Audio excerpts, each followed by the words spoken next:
बहुत पुरानी बात है कि यूरोप का एक राजकुमार किसी ऐसी लड़की से शादी करना चाहता था जिसके सेब जैसे लाल लाल गाल हों, सेब के बीज जैसी कत्थई आंखें हों और सेब के रस जैसा मीठा स्वभाव हो।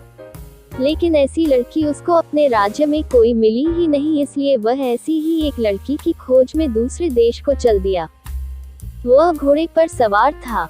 3 दिन और 3 रात की लगातार सवारी के बाद वह एक ऐसी जगह पहुंचा जहां छोटी छोटी झाड़ियों की एक कतार लगी थी। उस कतार में एक झाड़ी के नीचे एक बालों वाली टांग बाहर निकली हुई थी। वह वहां रुक गया। तभी उसने एक आवाज सुनी, उफ मेरी बदकिस्मती, मैं यहाँ चिपक गया हूँ। राजकुमार ने पूछा, तुम कौन हो? वही आवाज फिर बोली, मेरी टांग खींचो तभी तुमको पता चलेगा कि मैं हूँ। अच्छा, कहकर राजकुमार ने जोर लगाकर उसकी वह टांग खींची तो एक छोटा आदमी जिसका शरीर गोल था और वह लाल और हरे रंग के कपड़े पहने था बाहर निकल आया। उसने राजकुमार को अपने को बाहर निकालने के लिए धन्यवाद दिया। राजकुमार ने पूछा, मुझे तुम्हारी सहायता करके बड़ी खुशी हुई, पर तुम इन झाड़ियों में क्यों पड़े थे, यह तो बताओ। वह आदमी बोला, एक राक्षस ने मेरी बेटी को चुरा लिया है। जैसे ही उसने मेरी बेटी को यहाँ आकर पकड़ा तो मैं यहाँ आकर छिप गया। राजकुमार ने पूछा, तो क्या वह तुम्हारी बेटी को यहाँ से उठा कर ले गया है? हाँ, उसने उसको अपनी एक उंगली और अंगूठे के बीच में दबाया और ले उड़ा। मैं तो बिल्कुल गूंगा सा हो गया और खांस भी न सका। यह तो बड़ा बुरा हुआ। वह उसे किस तरफ ले गया है? वह उसे भूखे कुत्ते, थकी हुई जादूगरनी और खाई के पार बने दरवाजे के उस पार ले गया है।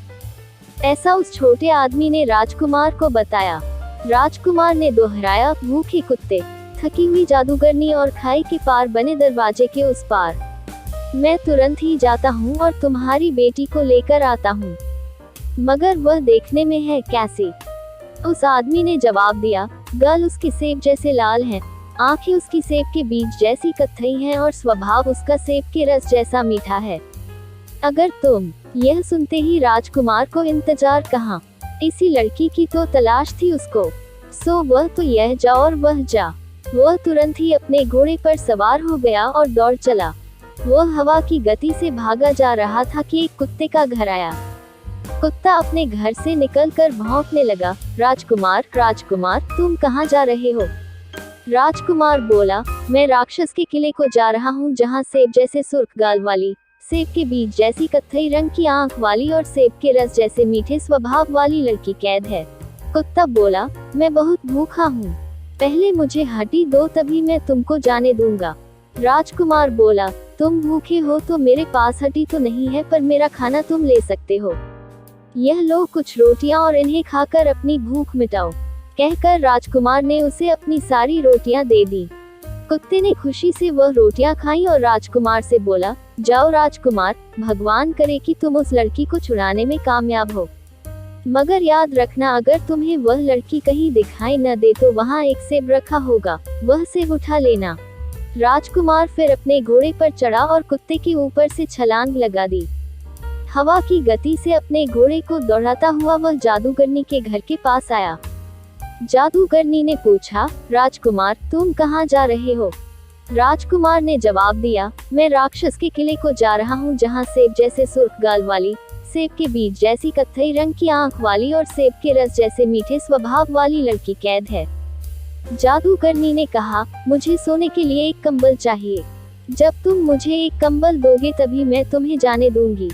राजकुमार बोला, तुम थकी हुई हो, मेरे पास कंबल तो नहीं है, पर मेरे पास यह मखमली कोट है, यह तुम ले सकती हो, यह लो। यह कहकर राजकुमार ने उसे अपना लंबा मखमली कोट उसे दे दिया। जादूगरनी ने वह लंबा कोट अपने शरीर के चारों तरफ लपेट लिया और बोली, अब तुम जा सकते हो राजकुमार। भगवान करे कि तुम उस लड़की को छुड़ाने में कामयाब हो, पर हाँ याद रखना, अगर तुम्हें वह लड़की न मिले तो वहाँ एक सेब रखा होगा, उसको जरूर उठा लेना। राजकुमार जादूगरनी के मकान के ऊपर से छलांग लगाता हवा की सी तेजी के साथ फिर उस लड़की की खोज में चल दिया। और अब आया वह खाई के पार एक बड़े दरवाजे के पास। छी, राजकुमार तुम कहाँ जा रहे हो? दरवाजे ने पूछा। मैं मैं राक्षस के किले को जा रहा हूँ जहाँ सेब जैसे सुर्ख गाल वाली, सेब के बीज जैसी कत्थई रंग की आंख वाली और सेब के रस जैसे मीठे स्वभाव वाली लड़की कैद है। राजकुमार ने कहा, चीची, पहले मेरे जोड़ों में तेल लगाओ तभी मैं तुम्हें यहाँ से जाने दूंगा। दरवाजे ने कहा। राजकुमार बोला, ओह, तुम्हारे जोड़ों में तो बहुत जंग लगी है। मेरे पास कोई तेल तो नहीं है, हाँ थोड़ा साबुन है, वही ले लो। कहकर उसने दरवाजे के जोड़ों में थोड़ा सा साबुन लगा दिया। दरवाजा खुश होकर बोला, जाओ राजकुमार जाओ, भगवान करे कि तुम उस लड़की को छुड़ाने में कामयाब हो, पर एक बात याद रखना, अगर तुम्हें वहाँ वह लड़की दिखाई न दे तो वहाँ एक सेब रखा होगा, उसको जरूर उठा लेना।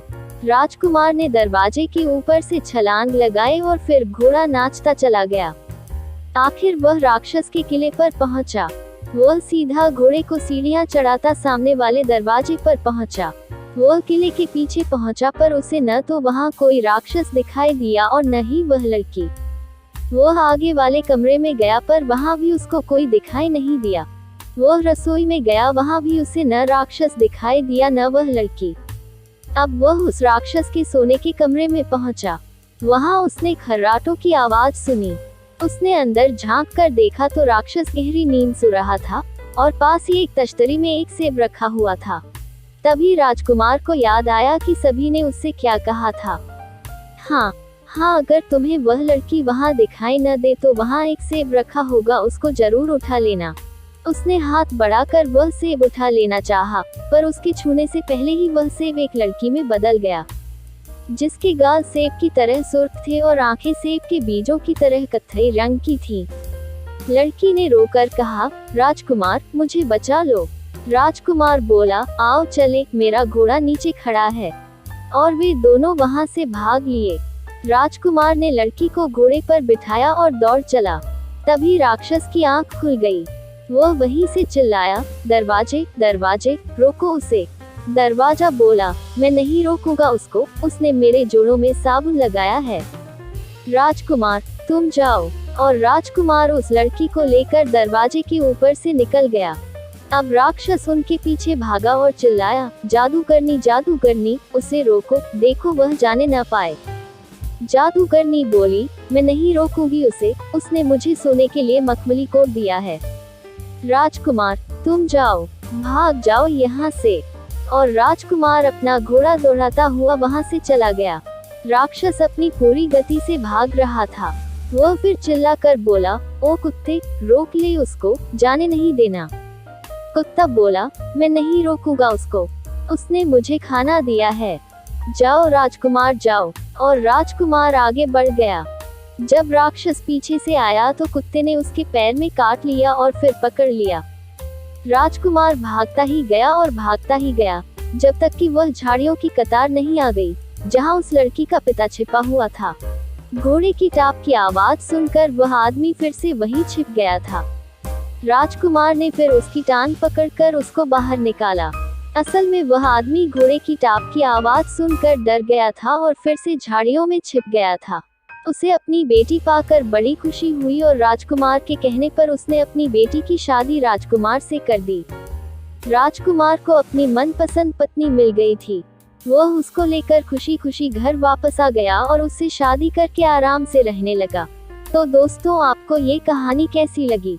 कमेंट करके जरूर बताएं और नई कहानियों के लिए हमारे चैनल इन्फॉर्मेटिव हिंदी स्टोरीज को जरूर सब्सक्राइब करें।